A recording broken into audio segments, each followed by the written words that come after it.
सभी को नमस्कार। आज इस ऑनलाइन सत्र में हम लोग राष्ट्रीय शिक्षा नीति के क्रियान्वयन को लेकर चर्चा करने वाले हैं। विद्या भारती ने राष्ट्रीय शिक्षा नीति 2020 का स्वागत किया। 1968 में प्रथम शिक्षा नीति का आना, 1986 में दूसरी और उसके 34 वर्ष बाद 2020 में शिक्षा नीति आई है।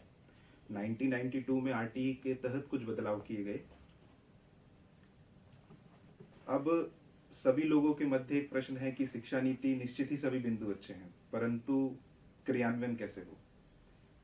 आज बड़े हर्ष का विषय है कि हम सबके मध्य श्री शिव कुमार जी, आप विद्या भारती के राष्ट्रीय मंत्री का दायित्व निर्वाह कर रहे हैं और आपका केंद्र नई दिल्ली है।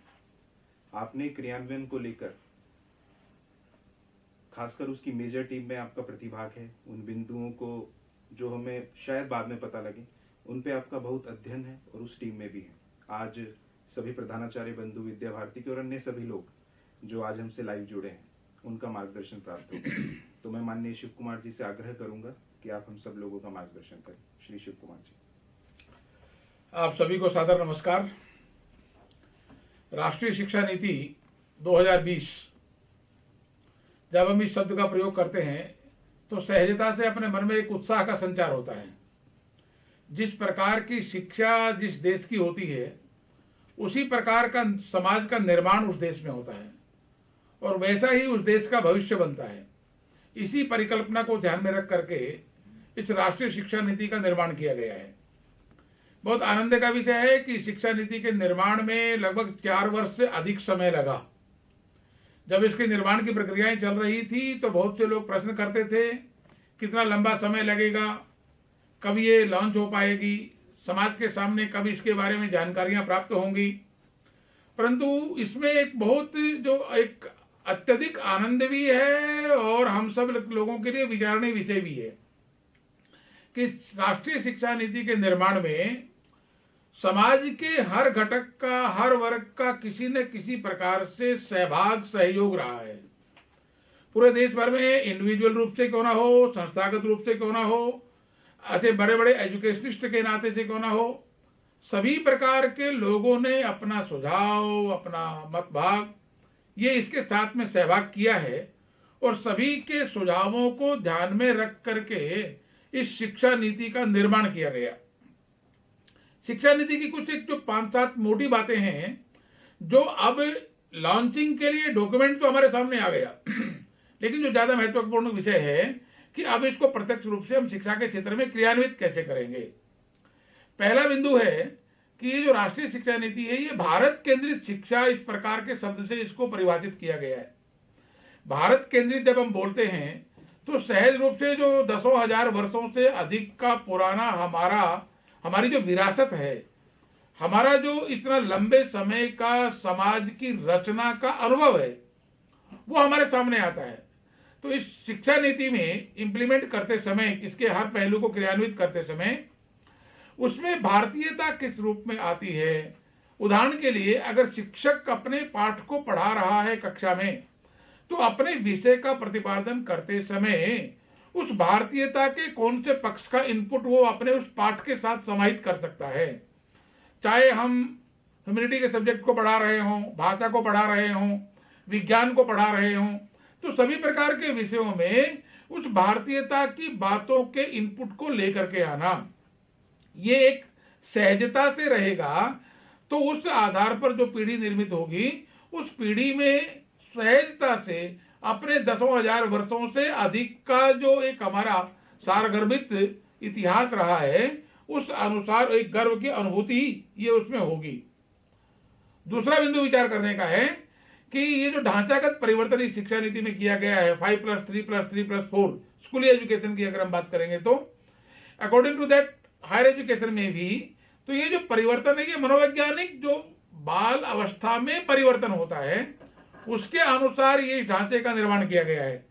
तो सहजता से हम शिक्षा के क्षेत्र में काम करने वाले लोगों को भी उस आयु के अनुसार जो मनोवैज्ञानिक परिवर्तन होता है पढ़ाते समय हमारी जो मेथोडोलॉजी होगी, हमारी जो पेडागोगी होगी, उस पेडागोगी के अंदर उस प्रकार के विषयों के प्रतिपादन की विधाएं विकसित करनी पड़ेगी।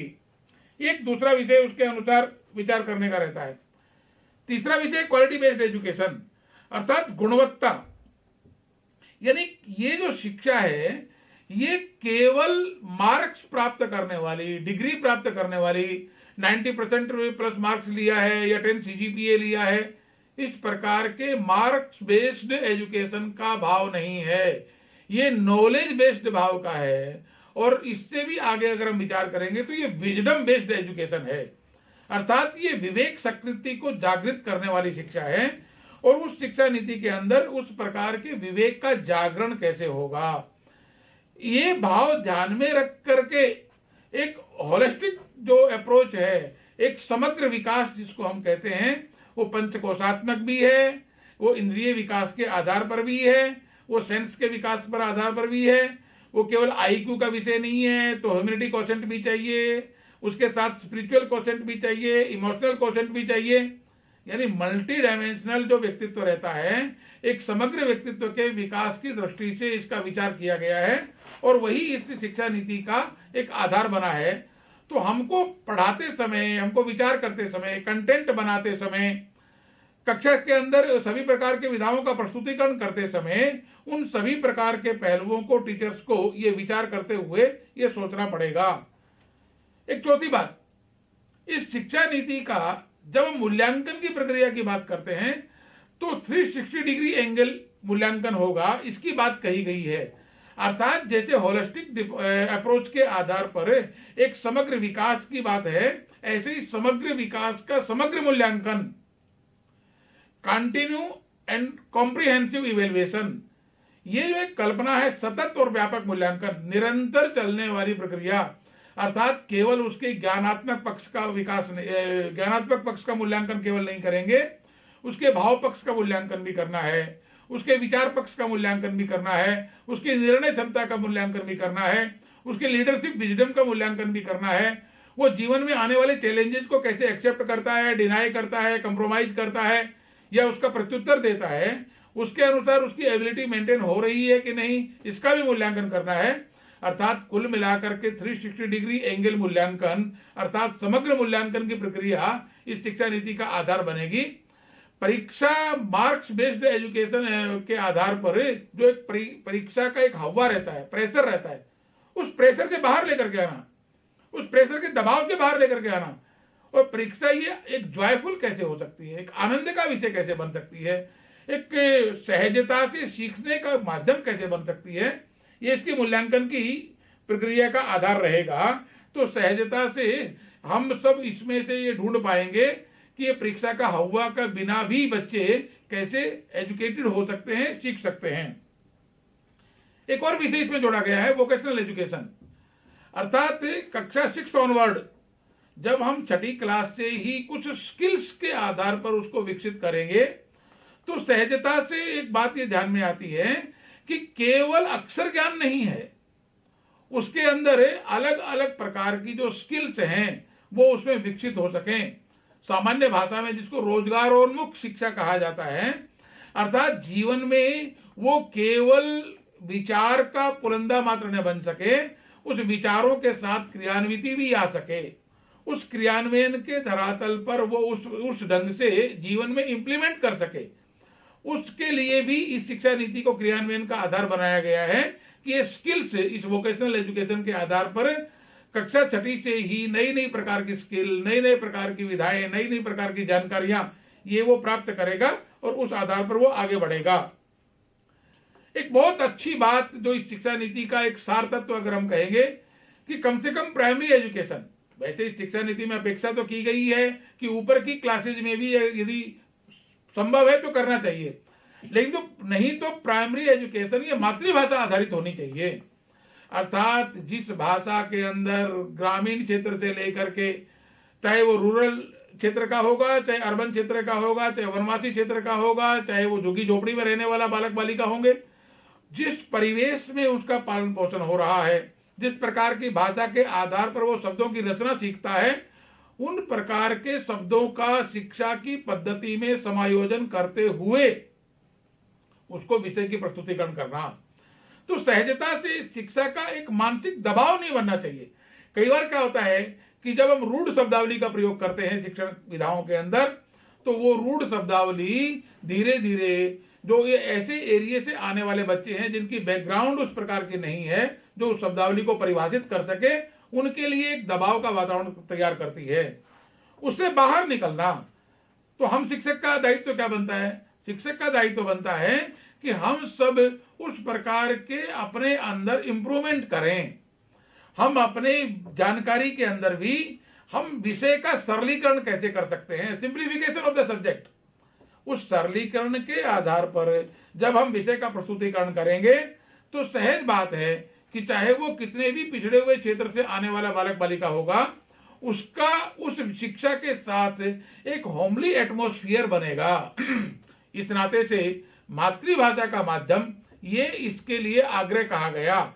और सहजता से इस आयु में जब थोड़ी सी आयु बढ़ेगी तो वो और भी अलग अलग प्रकार की विधाएं सीखेगा, परंतु इस प्राइमरी एजुकेशन के अंदर तो सहजता से इस प्रकार का इनपुट दिया जाए, ये शिक्षा नीति के अंदर आग्रह पूर्वक इसकी चर्चा की गई है। एक और एक विषय इसमें चर्चा में आता है, इंटरडिसिप्लिनरी अप्रोच, अर्थात एक ही विषय को पढ़ाते समय हम और 5 विषयों का इनपुट कैसे दे सकते हैं। फॉर एग्जाम्पल, अगर हम मिट्टी पढ़ा रहे हैं तो मिट्टी पढ़ाते समय क्या हम एग्रीकल्चर पढ़ा सकते हैं? क्या काली मिट्टी में क्या पैदा होता है, बलवट मिट्टी में क्या पैदा होता है, दोमट मिट्टी में क्या पैदा होता है? क्या हम मिट्टी का विज्ञान पक्ष भी पढ़ा सकते हैं? क्या कौन सी मिट्टी में कितनी मात्रा में नाइट्रोजन होती है, कौन सी मिट्टी में कितनी मात्रा में फास्फोरस होता है?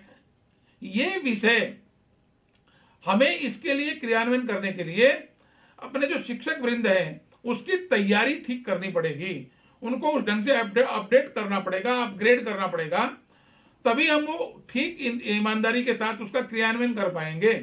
अर्थात एक ही विषय को पढ़ाते समय बार बार विषय चर्चा में आता है, बस्ते का बोझ बढ़ता जा रहा है, जितनी कुल बच्चे की का वेट नहीं होता उससे ज्यादा वो बड़ा बोझा लेकर के बस्ते को लेकर के जा रहा है स्कूल में, क्योंकि हर विषय के लिए 25 प्रकार की किताबें, 25 प्रकार की वर्कबुक, 25 प्रकार की होमबुक ये इस प्रकार के डाल दिए गए हैं।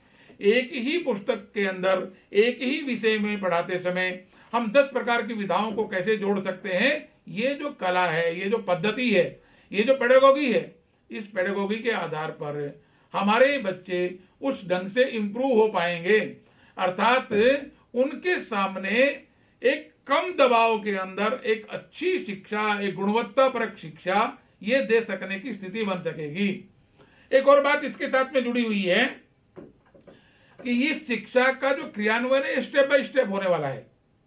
अभी 1 अप्रैल 2021 से जो प्रारंभिक अवस्था है, जो 5+3+3+4 जो कहा गया, उसका जो फाउंडेशनल पार्ट है, यानी प्री प्राइमरी जिसको हम कभी कहते थे, एक्चुअल में वो प्री प्राइमरी शब्द उसके लिए उपयुक्त नहीं है। विद्या भारती की भाषा में हम जिसको शिशु वाटिका कहते हैं, अभी तक वो 2 वर्ष की थी हमारी पद्धति के अंदर, लेकिन अभी 3 वर्ष से 4, 4 से 5 और 5 से 6, अर्थात 3 वर्ष के आधार पर उसके पाठ्यक्रम को निर्माण करना, उसके पढ़ाने की पद्धतियों को निर्माण करना, उसके आधार पर उसके क्रियान्वयन के पहलू निर्माण करना और उस आधार पर अपने टीचर्स की ट्रेनिंग करना, ये सभी प्रकार के चारों विषय ये हमारे क्रियान्वयन का आधार बनेंगे। 1 अप्रैल 2021 से ये क्रियान्वित प्रारंभ हो जाएगा। तो सहजता से इस अवस्था के अंदर सबसे पहले हमें इस विषय को अडॉप्ट करते हुए 1 अप्रैल 2021 से ECC, early childhood care education, इसमें एक और बात विचार करने की है। इसका एक बहुत बड़ा जो प्रतिभाग है वो अभिभावकों के साथ जुड़ा हुआ है। माताओं का प्रशिक्षण, माता पिता जो घर के ऐसे बड़े बुजुर्ग हैं, ऐसे सब लोग हैं, यानी अभिभावक का जो प्रशिक्षण है, पेरेंटल गाइडेंस जो है, ये एक बहुत बड़ा महत्वपूर्ण विषय इस अर्ली चाइल्डहुड केयर एजुकेशन का बनने वाला है। इस नाते से उसके लिए भी अपनी तैयारी ये हमें प्रारंभ करनी पड़ेगी। 2022 1 अप्रैल से पहली क्लास, तीसरी क्लास, छठी और 9वीं इसकी पुस्तकें सामने आ जाएंगी और उसी क्रमानुगत आधार पर स्कूली एजुकेशन पर विचार करेंगे। तो 2023-24 में दूसरी, चौथी, 7वीं और 9वीं की, और 2024-25 के सत्र में 5वीं, 8वीं, 11वीं और 12वीं की। अर्थात 2021-22, 22-23, 23-24 और 24-25 इन 4 वर्षों के अंदर स्कूली एजुकेशन की शिक्षा का एक कंप्लीट जो फॉर्मेशन है वो इम्प्लीमेंट की स्थिति में आ जाएगा। मेरा आप सभी जो शिक्षक वृंद हैं, जो प्रधानाचार्य हैं, शिक्षा के साथ जुड़े हुए जो और एडमिनिस्ट्रेशन के लोग हैं, उन सब से निवेदन रहेगा कि हम कंटेंट के आधार पर शिक्षा नीति के अंदर जो अपेक्षाएं की गई हैं उसके आधार पर हम सामग्री का निर्माण करना, अपने टीचर्स को अपडेट और अपग्रेड करते हुए उनके प्रशिक्षण की विधाएं विकसित करना, मूल्यांकन के 360 डिग्री एंगल के आधार पर एक समग्र मूल्यांकन की विधा विकसित करना, ये जितनी और उसी आधार पर अभिभावक का प्रशिक्षण करना, इन चारों ही स्तरों पर हम अपना कार्य प्रारंभ करें, जिस आधार पर ये आने वाले इन 3-4 वर्षों में इस शिक्षा नीति का जो आउटकम है वो दिखाई देने लगेगा। निश्चित बात है, एक बहुत अच्छे मंथन के बाद इस अमृत को प्रकट किया गया है।